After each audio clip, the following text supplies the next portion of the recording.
name's Fiona and I'm the General Manager of Marketing and Brand Experience here at Horizon One. And I'm here today to talk to you about the importance of a strong personal brand and a few tips on how you can build that, as well as how you can network online in a digital world. Now, I've been at Horizon One for almost 8 years now, and in my role as General Manager, not only do I look after the Horizon One brand and the marketing that entails, I also actually work really closely with a lot of our clients to help them develop their employer brand, which helps them stay competitive when it comes to attracting and retaining top talent. Now, the reason I bring up an employer brand is because sometimes it's a more unknown aspect of having a brand for a company. So when you think of a company brand, you generally think of the brand that helps to sell their products and services, but they actually also should have a strong employer brand, which helps market them to prospective candidates and prospective people that want to join their team.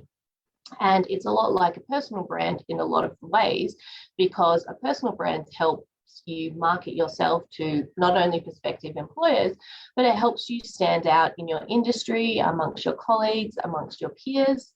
And it's a really great way for people to be able to instantly understand who you are, what you're about, and what it's actually going to be like to have a professional relationship with you.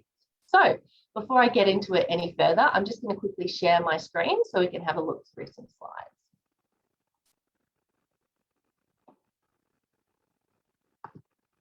Alrighty, here we are. So let's talk a bit about what a personal brand can be.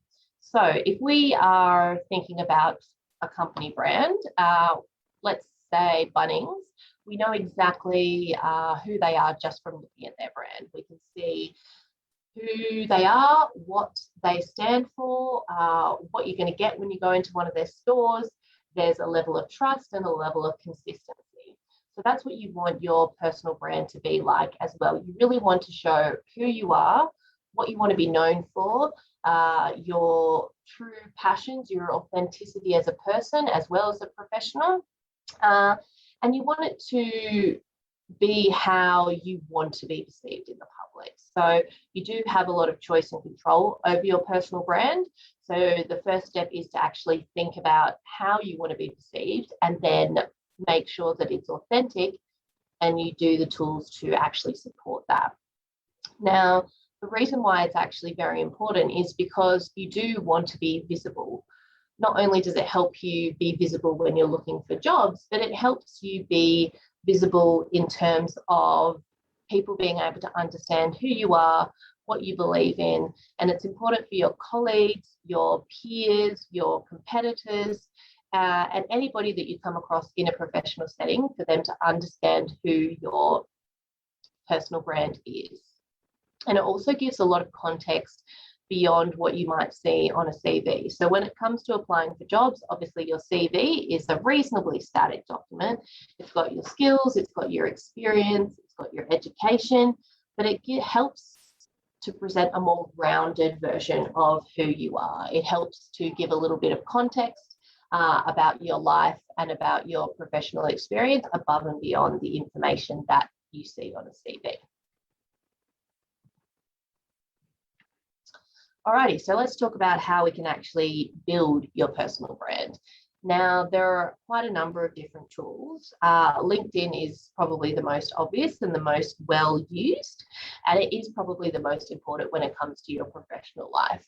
There are more personal channels such as Facebook, Instagram, even TikTok these days, that all help make up your personal brand. So it's important not to forget about those. There's also things like blogs you might have published, YouTube videos, anything that you have that you've ever published online, all comes together towards your personal brand.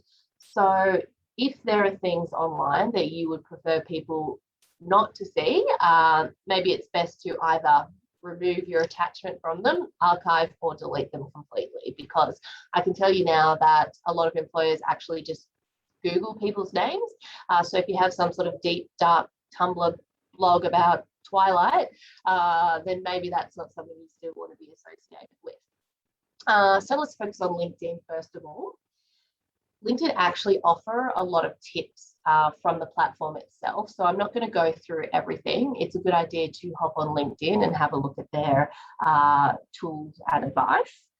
But they also help you in terms of knowing how to strengthen your profile. There are different elements of your LinkedIn profile, and the more that you fill out, the stronger your profile is.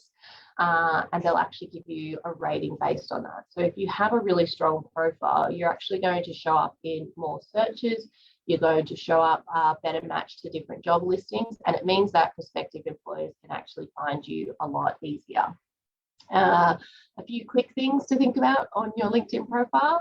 The photo will be the first thing that most people look at, so it's incredibly important. Absolutely no selfies, no props.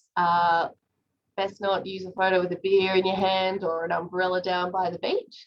And you also don't really want a photo with other people in it that you've just cropped yourself out of. So everyone has a phone that has a camera, so everyone's a professional photographer these days. So all you need to do is find a nice backdrop, wear something professional, and get someone to take a nice, approachable photo of yourself.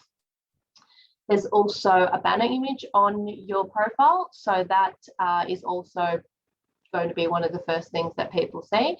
So you want to make sure that that's in keeping with your brand. If you are working for an organisation, they quite often will give you a banner that matches the organisational brand.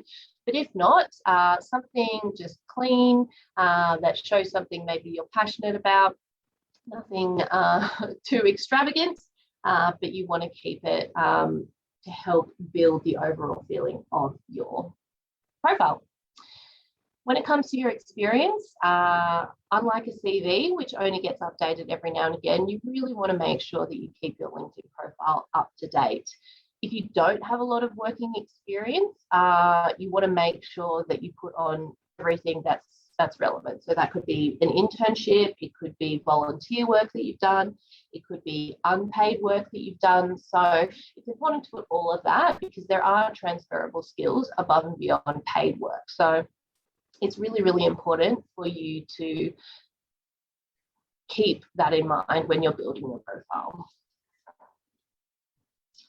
Another thing that I want to quickly touch on while we're on LinkedIn is what employers are actually looking for when it comes to a LinkedIn profile. Now, I talked about how you can strengthen your profile to make sure that you show up in searches and that you are matched with jobs. There's actually another feature that LinkedIn have that helps with that, and it's open to opportunities. So if you go into your profile, there is a setting where you can actually make your status open to opportunities. And that, again, elevates your profile sort of to the top of the list. It means that employers are more likely to reach out to you. And it also means that job matches are actually going to be more relevant to you. You also want to make sure when you're on LinkedIn or any sort of professional social media platform is that it's not just about the profile, it's also about the kinds of content that you create and interact with. You want to have a nice balance between your personal, what makes you a human, and your professional. So maybe if your absolute passion is Pokemon, that might not be so relevant in terms of your professional networks, but other causes that you're passionate about can really help for people to understand the whole person. So, for example, I'm very passionate about mental health awareness. So when I am on LinkedIn, I often will talk about that. I will interact with other content about that issue. And it actually helps people connect with me above and beyond what I do professionally. A lot of people have the same passions, have the same concerns, have the same issues. So it means they can reach out and connect with me as a person, and that strengthens their understanding of who I am. Okay, let's talk about online networking. So this can also really, really help with your personal brand because it is a way for people to understand who you're interested in, who you learn from, who you admire, and what sort of person that you want to be or what sort of organisation you'd like to be in. So it's a good idea to connect with people that you admire and organisations that you admire because you can get really great understanding of how they build a strong personal brand. You can see what you like about it, you can see what you don't like, and start to emulate the sorts of things that they do. You can also learn a lot from others.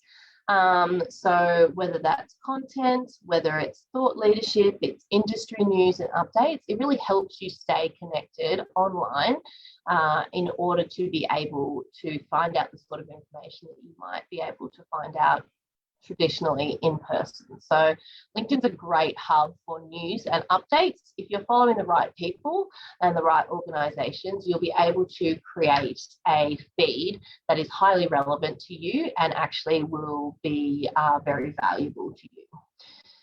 You want to make sure that when you're connecting with people, you're not just leaving it as a dead connection. You want to make sure that you're keeping those relationships going. So that means if you notice them posting, you're liking, you're commenting, you're sharing their content, and you're keeping that relationship alive. And the more that you do that for others, the more that people are likely to interact with your content as well.